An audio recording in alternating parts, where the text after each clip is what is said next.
ድምፁ አስረቅራቂ ነው። ጉሮሮው ቃላትን ለማውጣት የሰላ የተለያዩ ነሽዳዎችን ማድረስ የቻለ ወጣት ነው።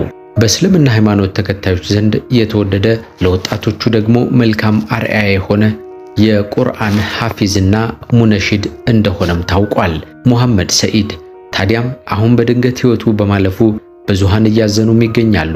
ወይኔ ጓደኛዬ ወዳጄ እያሉ የሚያነቡለት ብዙ ናቸው። ሕይወቱ ከማለፉ በፊት በማህበራዊ ትስስር ገጹ ላይ ያኖረው መልእክትም የበርካቶችን ልብ የሰረቀናም ያሳዘነ ሆኗል። ለመሆኑ ወጣቱ ምን አጋጠመው? እንዳሰሰዋለን። በርካቶችን ያስለቀሰውና ሕይወቱ ከማለፉ በፊት ያስተላለፈው መልእክቱስ ምን ይሆን? እንመለከተዋለን። እንደምን አላችሁ የጎራ ስቱዲዮ ቤተሰቦቻችን። ጎራ ስቱዲዮ ወቅታዊ፣ ማህበራዊ፣ አዝናኝና አስተማሪ የሆኑ ልዩ ታሪኮችን በመዳሰስ ወደ እናንተ ወደ ተመልካቾች የሚያቀርብ ሚዲያችን ነውና ሰብስክራይብ እንድታደርጉን በአክብሮት እንጠይቃችኋለን። ዛሬ የሙሐመድ ሰኢድን ህልፈተ ሕይወት አስመልክቶም የወጡ መረጃዎችን አካተን ይህንን መሰናዶ አሰናዳን። እስከ መጨረሻው ተከተሉን።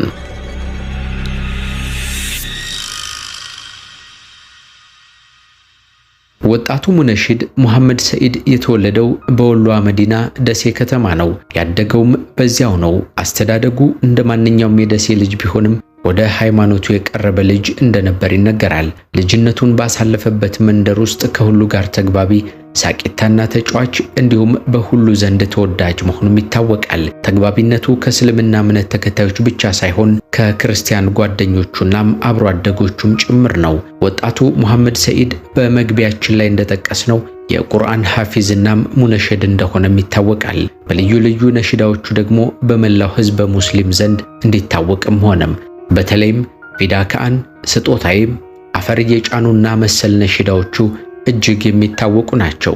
ከሁሉ በላይ ደግሞ ሁሉም ሙስሊሞች አንድነታቸው እንዲጠበቅ ትልቅ ምኞት እንደነበረው የተለያዩ ሚዲያዎች ጠቁመዋል። ሙሐመድ ሰኢድ ባለትዳር የቤተሰብ አስተዳዳሪ እንደነበር ይታወቃል። በመሰረተው ቤተሰብ 4 ልጆችን የወለደ ሲሆን በመልካምናም በስነ ምግባር ልጆችን ያሳድግ እንደነበረም የሚያውቁት ይናገራሉ። ኡስታዝ በድር ሁሴን ስለ አሳዛኙ ሙሐመድ እንዲህ ይላል።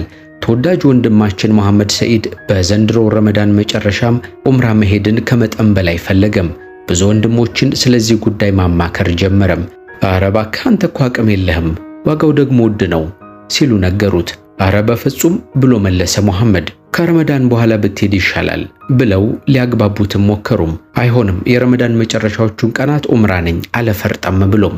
ምንድነው ደግሞ አንተ የመጨረሻ አደረግከው እኮ ብለው ሲቀልዱበት ያው በሉት ብሎ መለሰላቸው ይላል ኡስታዝ። ከዚያም ቪዛ ፍለጋም ተንከራተተም፣ ወጣ ወረደ። ፈጣሪ ፈቀደና ህልሙ ተሳካ። ሰዎች ገንዘብ ስላላቸው ብቻ ሳይሆን ሲጠሩ ብቻ ወደሚሄዱበት የፈጣሪ ቤት ሄደም በማለት ይጨምራል ኡስታዙም። የሚወደውን ስፍራ ረገጠም። ኡምራን ፈጽሞ መዲናን ዘይሮ ወደ ሀገር ቢመለስም በድንገት ወደ አኺራ ሄዷል ይላል።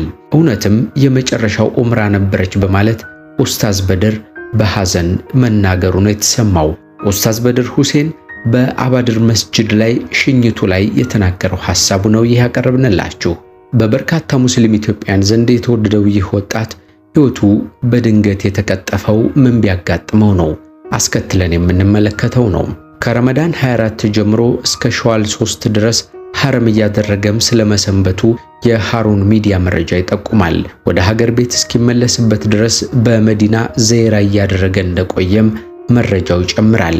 ፊዳካን፣ ስጦታይም፣ አፈር የጫሩና መሰል ነሽዳ ስራዎችን በማቅረብ የሚታወቀው ወጣቱ ሙሐመድ ሰኢድ ባጋጠመው ድንገተኛ ህመም ምክንያት ድንጋጤ የተሰማቸው ወዳጆቹና ቤተሰቦቹ ወደ ሕክምና ተቋም ይወስዱታል። ቦታው ደግሞ አሚን አጠቃላይ ሆስፒታል ነበረም።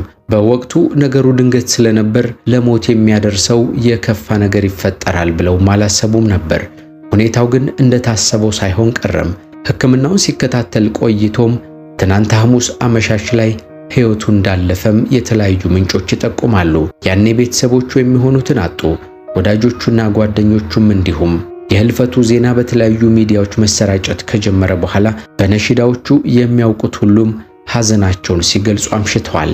ከዚያም በኋላ አዲስ አበባ መከኒሳ በሚገኘው አባድር መስጂድ ሰላተል ጅናዛው ተደርጎለት የቻሉ ሁሉ ወደዚያ በማቅናት ሂደቱን ተከታትለው አምሽተዋል። ትናንት አመሻሽ በእንዲህ ያለ መንገድ በድንገተኛ ህመም ህይወቱ ያለፈው የቁርአን ሐፊዙ ሙነሺድ መሐመድ ሰኢድ ሰላተል ጀናዛው ወደ ተወለደባት ደሴ ገባም። ከዚያም ከጁምዓ በኋላ ሰላተል ጀናዛው በዚያው በደሴ አረብ ገንዳ መስጂድ ከተሰገደበት በኋላ በደሴ ካራጉቱ ጉጅ መካነ መቃብር ስርዓተ ቀብሩ መፈጸሙ ነው የተነገረው። በዚያም በርካታ ሙስሊሞች፣ ቤተሰቦቹ፣ ወዳጆቹ እንዲሁም የደሴ ከተማ ነዋሪዎች በተገኙበት መፈጸሙ ነው የተነገረው። ታዲያ ይህንን ያዩ ሁሉ እያለቀሱ በከፍተኛ ሐዘን ላይ መሆናቸው ቢታወቅም ከሁሉ በላይ የባለቤቱና የልጆቹ ሐዘን ግን የከፋ ስለመሆኑ ተነግሯል። በርካቶችም እንዴት ችላው ይሆን እያሉ ስለ ባለቤቱ እያዘኑ ይገኛሉ።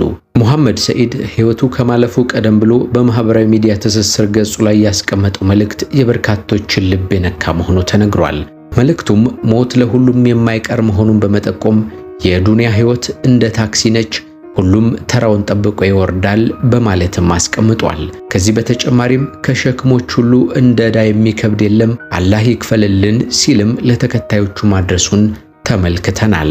ታዲያም እነዚህ መልእክቶቹን የተመለከቱ ሁሉም እጅግ ልባቸው ተሰብሮም በሐዘን ላይ ይገኛሉ። የሃሩን ሚዲያ መረጃ እንዲህ ይላል። ሙነሺድ መሐመድ ሰኢድ የአራት ልጆች አባት ሲሆን የቲም ልጆችን መንከባከብ የሁሉም ሙስሊም ኃላፊነት እንዲሆን ጥሪ ቀርቧል በማለት በመረጃው አካፍሏል። ለየቲም ልጆቹ የምንለግስለት ስጦታ ካለም በልጆቹ እናት በባለቤቱ አካውንት የምንችለውን እንድንነይትም ጥሪ አቅርቧል።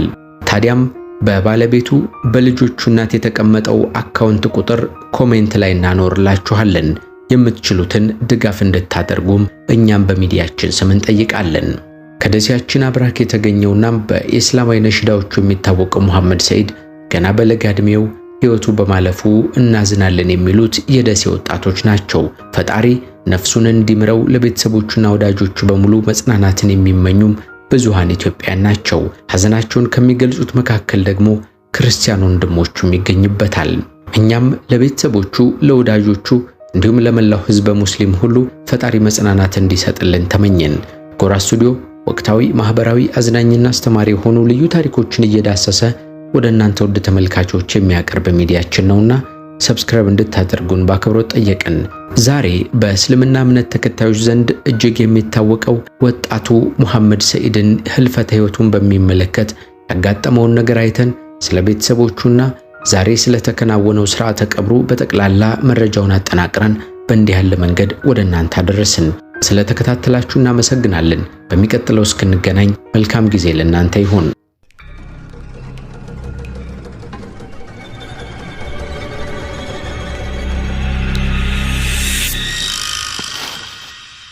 ኢና ሊላሂ ወኢና ኢለይሂ ራጂዑን። እኛ ያላህን